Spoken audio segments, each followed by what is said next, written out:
All right, so we're back again, and on this play, we're going to talk about layer plays. And a layer play is where we're going to have multiple different things to take care of in the same play, along with how to deal with the things that are going on. So we're going to deal with the crew communication, we're going to deal with the process of what's going to happen through the events, and then we'll go along with all that.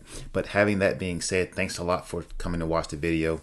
Please subscribe to the channel and hit the little bell icon so that we can continue to get these videos out so that more of us in this profession and this advocacy can get better through the mistakes and the good things that others do. So with that said, let's get to the video. So right now, this is, as the clock says, in the second period, just before halftime.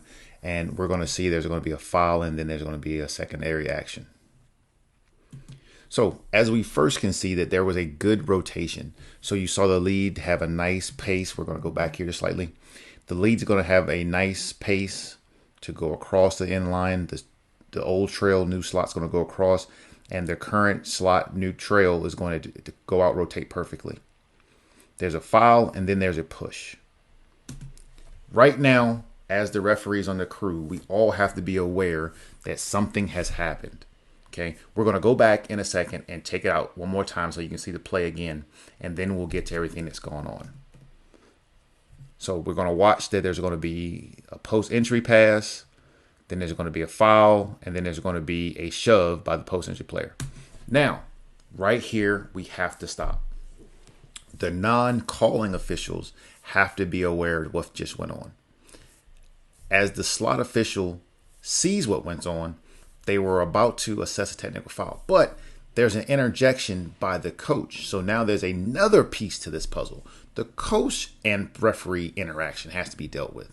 So at this point, let's see what happens.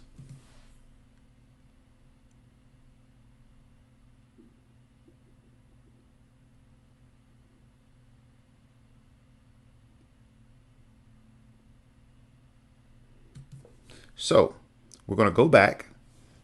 And now the technical foul has been assessed. The coach, for whatever reason, the coach wants to defend their player, which was the victim in this case. So the referee is trying to get the coach to understand that I just assessed a technical foul. What more do you want me to do? I saw the action. I'm going to assess the penalty. But this coach didn't want to let it go. So the referee and the coach have an extended conversation. This now takes away from the opportunity of the referees to get into what they need to take care of, which is the adjudication of the play. But the good part about this crew is we see the third official. They are keeping their eyes on the players. So that's good stuff for the crew. Let's go on to the next piece.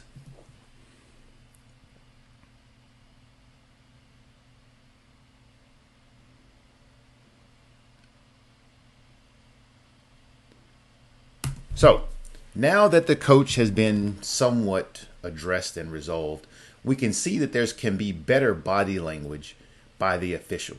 The official in this case does their job. They assess technical foul, they penalize the action, and they address the coach.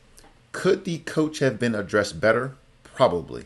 But in this case, we don't know what else has gone on, so we have to deal with what we got. But from a overall perspective, yes, they could have been addressed better.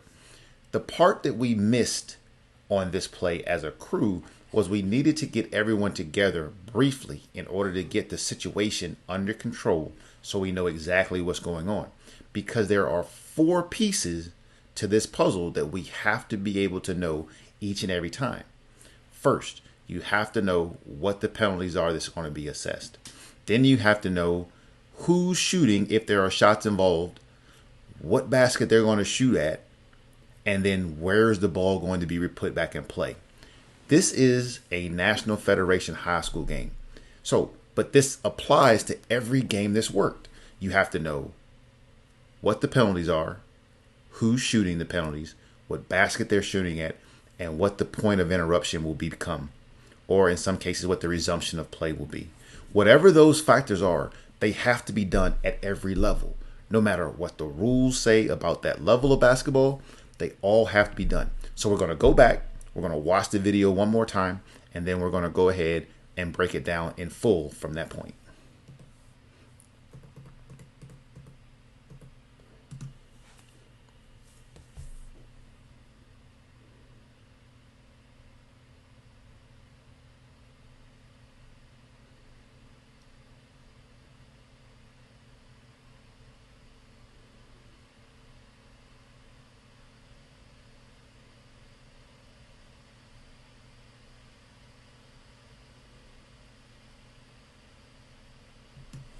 Okay, so how this is going to impact the four things we just talked about.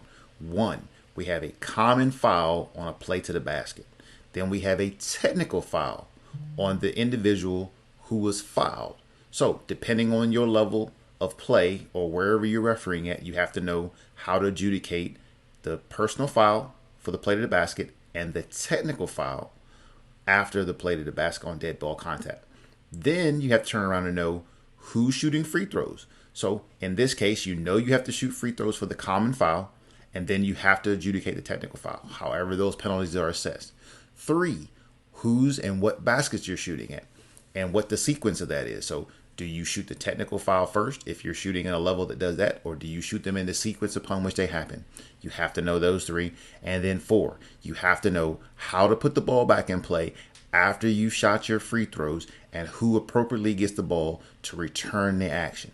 Those 4 pieces are very important in this circumstance when you have a layered play. So as we go from the beginning to the end of this, we had a common foul followed by a technical foul. Deal with that. Then you have to deal with, in this case, we had a coach's reaction for the team that was being victimized by the technical foul. So you have to turn around and address that action. Overall, this is a great play to learn from and how to do those 4 pieces of information.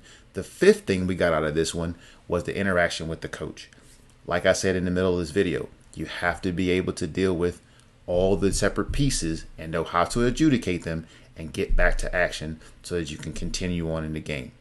Hope that this helped out in this video. Look forward to the next one. Subscribe to the channel. Click the little bell icon so that we can get everybody on board.